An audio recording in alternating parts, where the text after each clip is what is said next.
Okay, hello. I'm going to do the tutorial about guitar technique.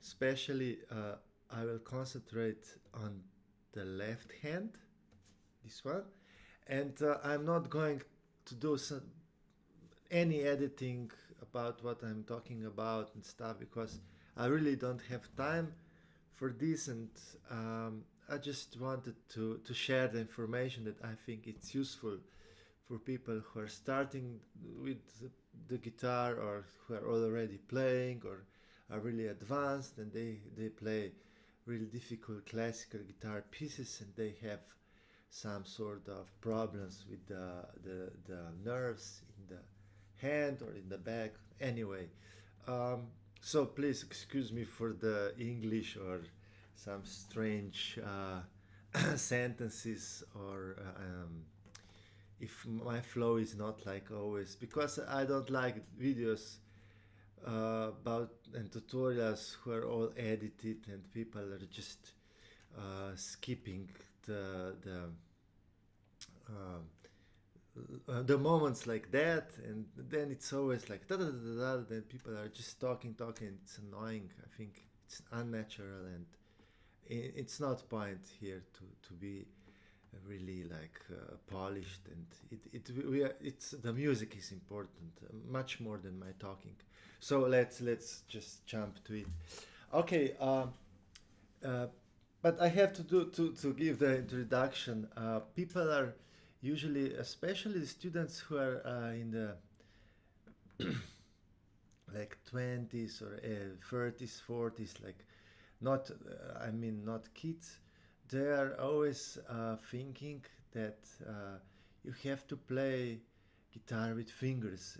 Usually they or if somebody talks to me, he said, yeah, I started the guitar years ago, but my fingers were really not long enough or something like that. And so I want to address that, which is really important. I think, and I think that's the proper way to do it. It's not playing with the fingers. Fingers are just there to press on the string. So it's the principle is the same like when playing the piano. You have to be, hands are really important when they are the position of the hand and they just press down, and you have to position the hand the right way that fingers can do their work. So that's the main thing. So let's take the first example. If I play the chromatic scale like on the first string, like in third position,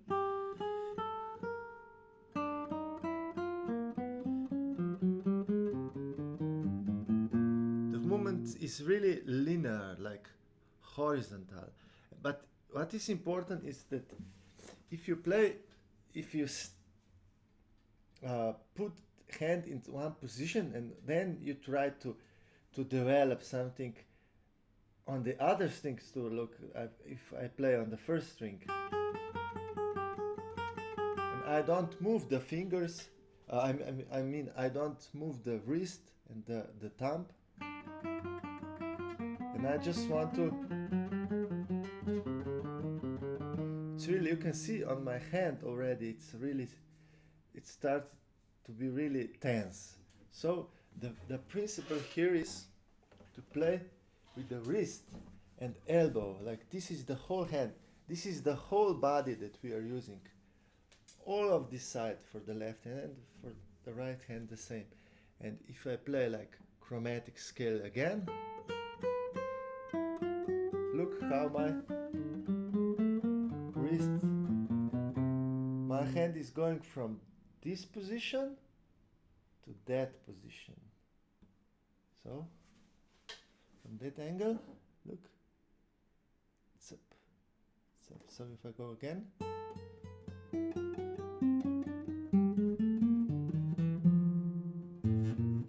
so I have space here.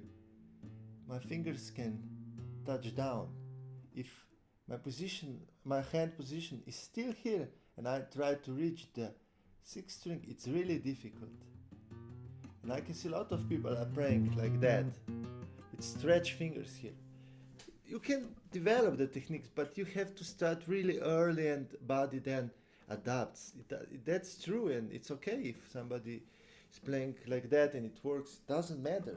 But when people are starting later on in their life, that could cause big problems.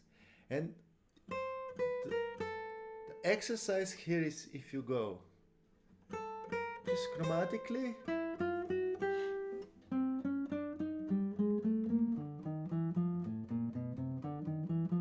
and down,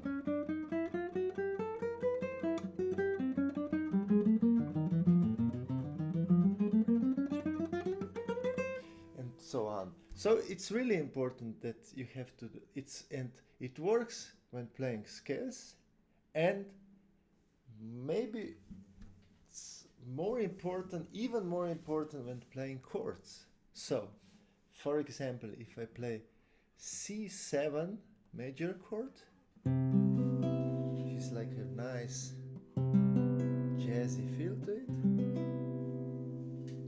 and then if I play half diminished here,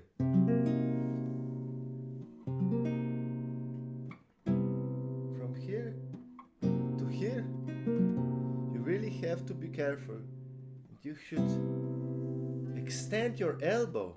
Look, and fingers are now from, this is the position from here, horizontal position, like that, like you can draw a line here, and then line goes from here, like that. And this is really good exercise. Just play these two chords.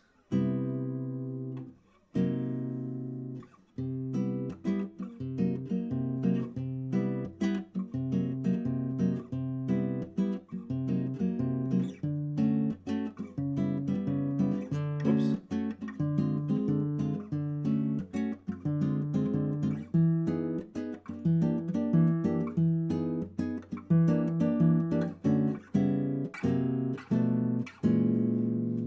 So, anyway, this is the main principle. So, if whatever song are you playing, any song that has these transitions, for example, like major 7 chord, and then the same chord, but from D, so it goes like better like D, and the same substitution here. And watch what is happening with my wrist first.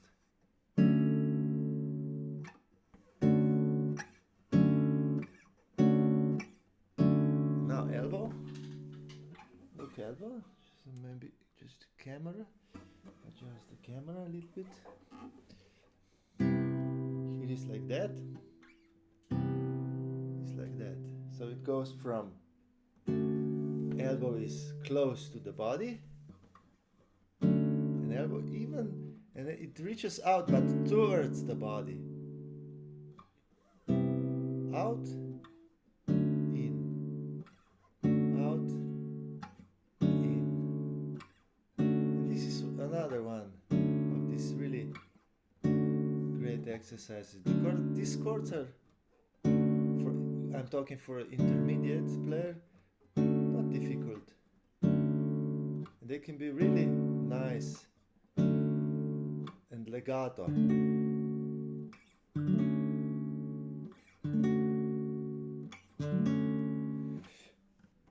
That's really important. Okay, so what we have learned so far, the two basic principles: horizontal line when playing like scales,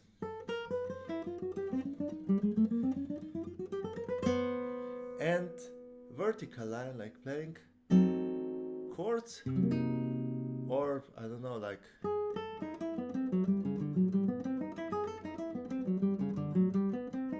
not so much like if we play octaves here.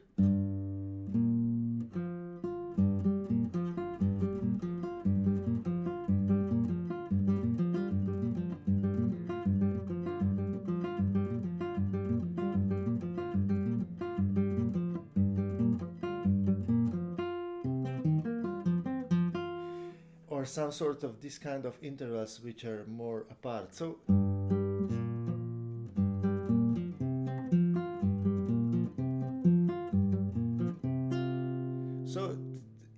it's impossible to play with stiff hands, like with static hand.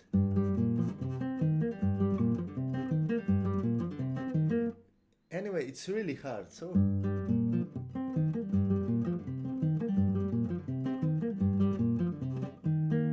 and this is so important if you play like this kind of interest, like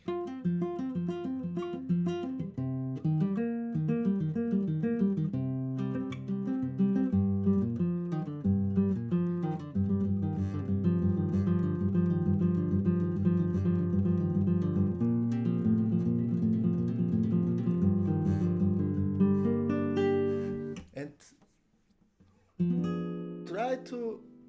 So what is now your objective? Try to, when you play the songs or you study, I don't know, difficult song, classical guitar piece or some jazz arrangements with strange chords, like, I mean, this is the common chord in jazz, but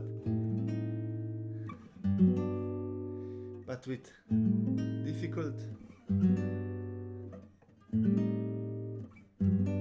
Try to exercise the body here in the movements, and then just the fingers will just follow. They just have to follow. And when you can exercise the body, when you can teach the body how to move, like physically, then it connects with music, and everything fits together. So, for example, at the end, I will play one of my really favorite songs for guitar, which are like this, 9 chords, and these are quite difficult to play because they are stretched so far away, you know, the fingers, especially the 1 and 4.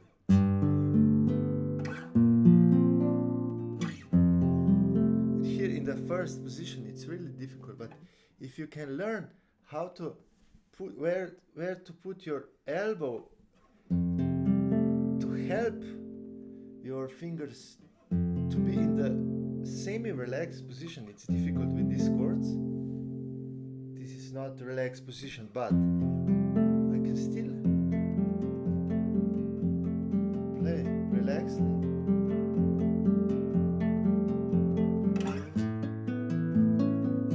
So the song goes like this.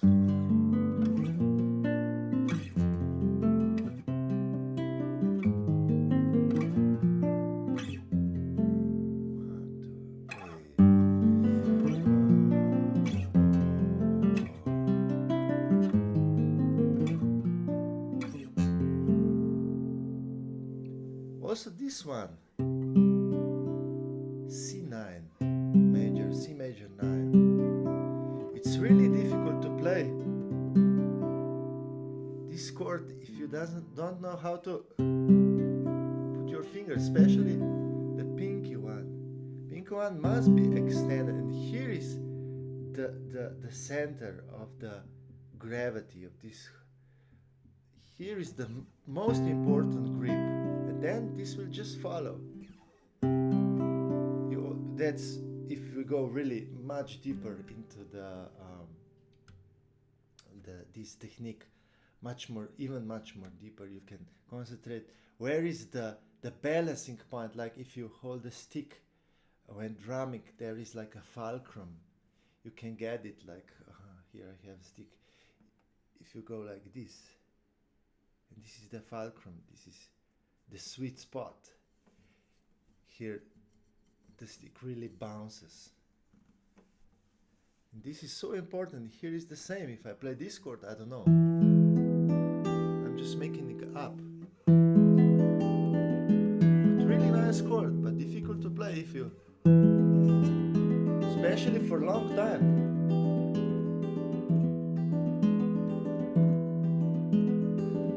You have to know how to relax. Breathing is also important.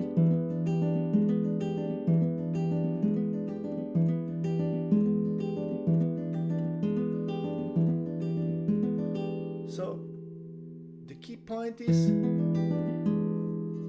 here. This is the like a nail in the chord, and all others are following. This one is following. It helps a little bit.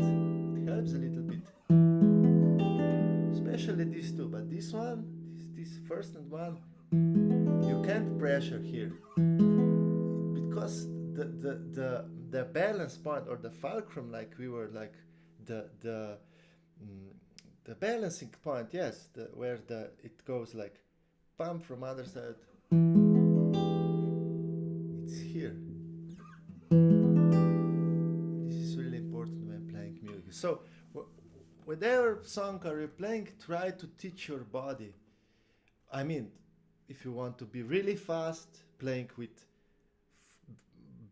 best possible dynamics, especially for guitar, is achieving forte or even forte fortissimo. It's really hard, playing really loud. Thank you, and see you next time. Next time I will be